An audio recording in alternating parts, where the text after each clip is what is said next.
Gentlemen, it's your brother Bolo VNR, and in this one we have Mr. Raymond Pryce on Beyond the Talk about this. This is an Headlines. issue. On Beyond the Headlines with Dionne Jackson Miller. Let's hear this clip on what they had. What was the discussion?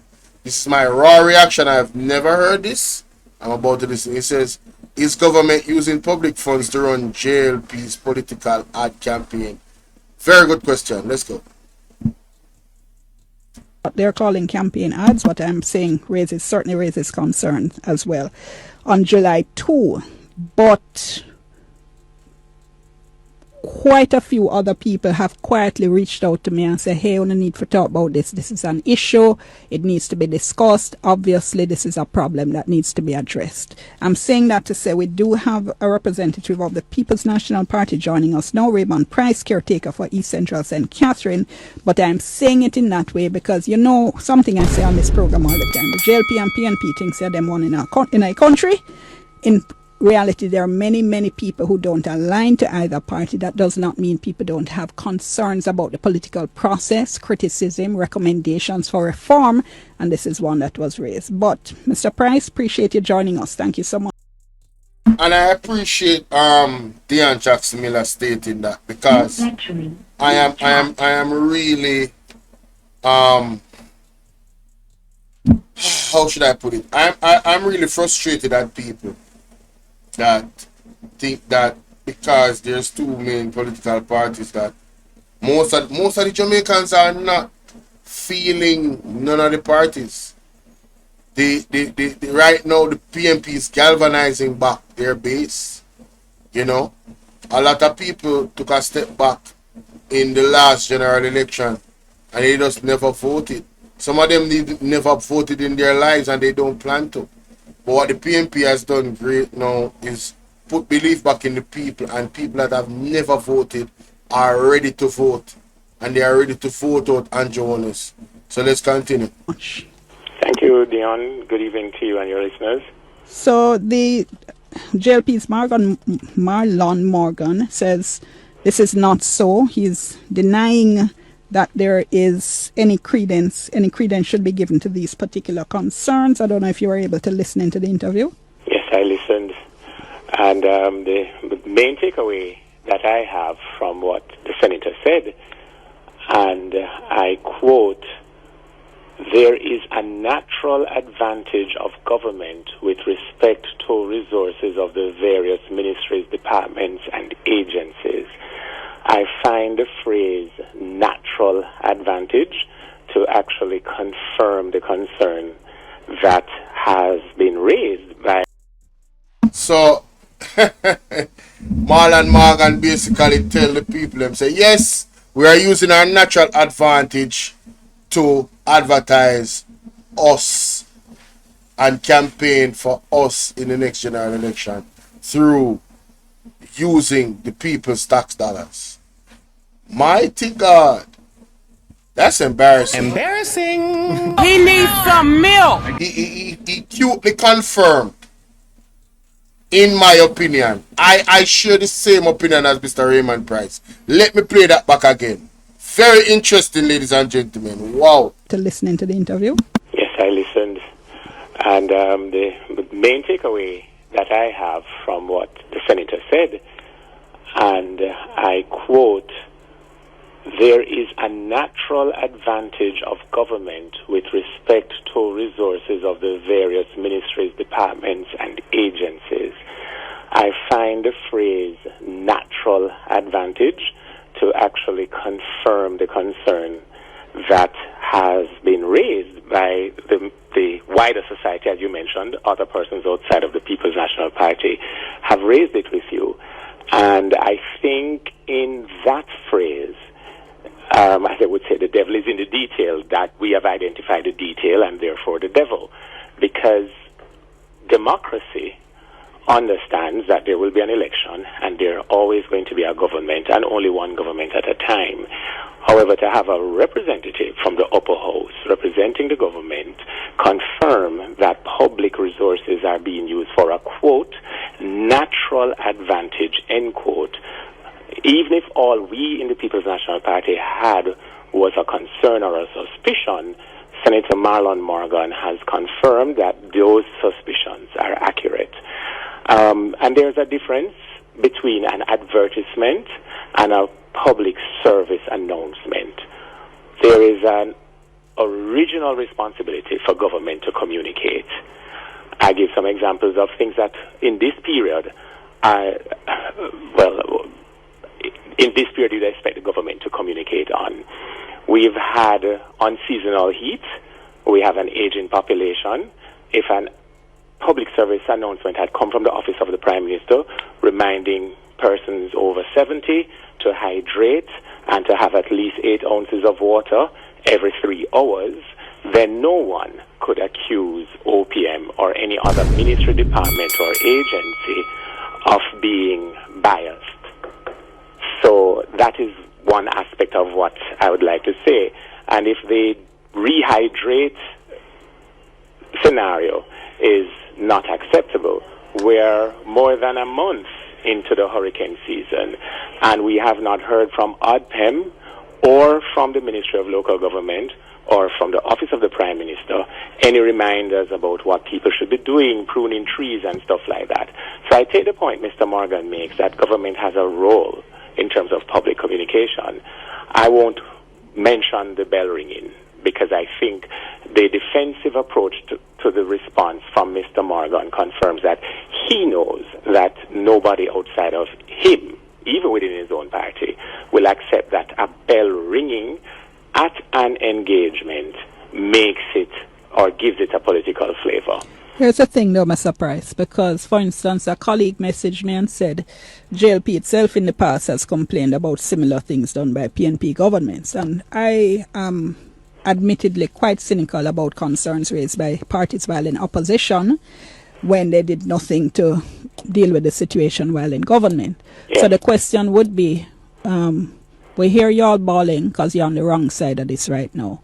And then you get into office, and then what happens? We say the same thing. So are we hearing a city statement from the PNP saying it's demanding an audit of all government-funded ads, it's calling on Jamaica to reject what is happening, and on rejecting, slamming government reckless spending, and it goes on and on. But why do you not go further and commit to a position that if PNP forms government again, what action they would take to ensure that we don't have these concerns raised? Because otherwise it's just empty words. Could I bring your attention to about a year ago? A concern was raised and a statement did come from the People's National Party, and then it was specific to social media. The scenario was that several ministers of government, when they're doing their regular minister work, would have excuse me a second.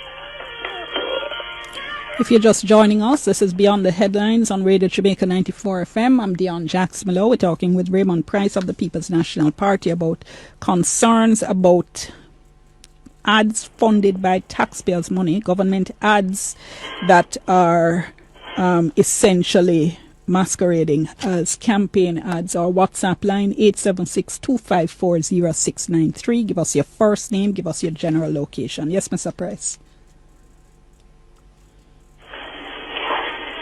Sorry, I missed that. Yes, Mr. Pryce. Yes. So the concern at the time was about ministers of government while out on their public duty,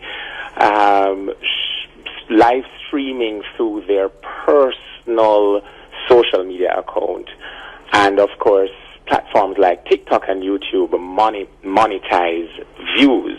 So the concern was, are government ministers and officials earning through the monetization of their social media from, say, for example, showing up at a town hall meeting to speak to the residents about different issues when we have, for example, the GIS and we have the private sector media houses.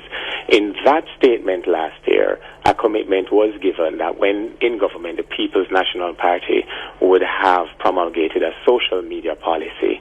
I would say now that even upon... Because you know that has nothing to do with what I'm actually asking you, right? I'm coming back to you now. Okay.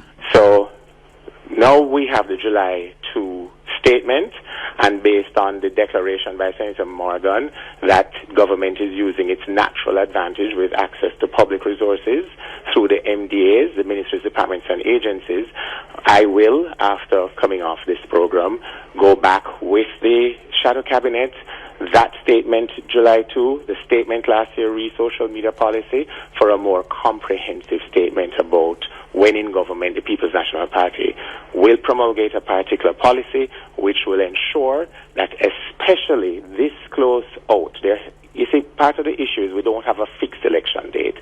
So certainly there is a implied election date around, say, September 15. So if you count 6 months back or even 3 months back, that public resources will not be used in the manner that we have heard in the examples your station has played. What you're saying now just underlines my point, which is that it's because I'm asking, you say, okay, let me go back and see if we can come up with a position. And I'm saying if you all were serious, this comment and criticism of what the government is now doing would have been accompanied by a policy proposed position. Does that sound right? Proposed policy position is probably better coming from the opposition. But so I mean, you might go back to your shadow cabinet now and then say, "Yeah, idiot, Raymond." When we go in office now, a full time. So and I know they won't say that, and that's why I made reference to the previous one, September, that was specific to social media, and I think that we can expand that one. And the interesting thing is that if we put that in our manifesto, people will say if Dionne didn't ask Pryce this, and that would also be fine because the process is an evolving one. The other thing I'd like to mention is that the person that pointed out that the Jamaica Labour Party, when in opposition, had complained about the PNP doing that in the past.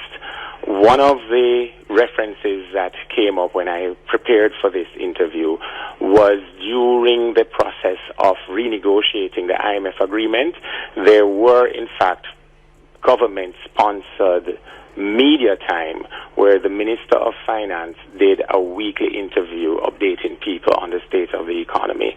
That, too, will have to come under review. The fact is, as the population evolves and looks at what is happening in other jurisdictions, they demand higher standards, and that is exactly what they should do. And we should respond to the demand for higher standards. Have to leave it there. Appreciate your time. Yes, so I appreciate what Dionne Jackson Miller said, because it's something that is pushing for change. I also appreciate how Mr. Raymond Pryce was very, very honest about all of the things that was said. He did not beat around the bush. He didn't try to be a PMP apologist, although he represents. Dionne Jackson Miller tried to suggest that, they're just gonna say, you're gonna go to them and they're gonna say, no man, you're mad, when we go in a power our time. And I can understand it coming from she having that position, because to be honest with you, over the years it kind of feels like that is how politics was. Once you're in there, it's like, you know what I mean? But it's a new day, ladies and gentlemen, and I don't know about you guys, but you can tell me in the comment section. I will be monitoring this particular thing very closely to see what the PNP comes up with in terms of policy, to make sure that no party that is in power can ever do what we believe the JLP is doing right now, which is using their natural advantage because they're in power to use public funds at the height of an election to put out ads and all of this that is pretty much campaigning for their own political campaign, to say, yes, we are the JLP, this is what we did, and that's why you should vote for us, using our tax dollars for that. It should not happen. It should not happen, right? They need to go raise funds, independent funds, and pay for them ads differently. Point blank, period. We have the healthcare system under crisis. The roads are under crisis. You understand? People's way of living is under crisis. Every sector is under crisis right now. under this government. Education is under crisis. We need all our monies, our tax dollars, public funds to be used in the benefit of us, the people. Alright? So the PMP has to respond, and I know they're going to respond, and I'm waiting to hear their response as to what policy, a serious policy, that they're going to put in play to make sure that this, nobody can do it. Not the PMP, not nobody. Alright, so I appreciate Dionne Jackson Miller for pressing that issue. And big up Mr. Raymond Pryce. You guys let me know what you guys think in the comment section for this particular reaction, ladies and gentlemen. And remember to go ahead and follow me on all platforms, Bolo VNR TPV, Bolo VNR Clips, Bolo VNR 2.0, and Bolo TBV. Alright? Alright.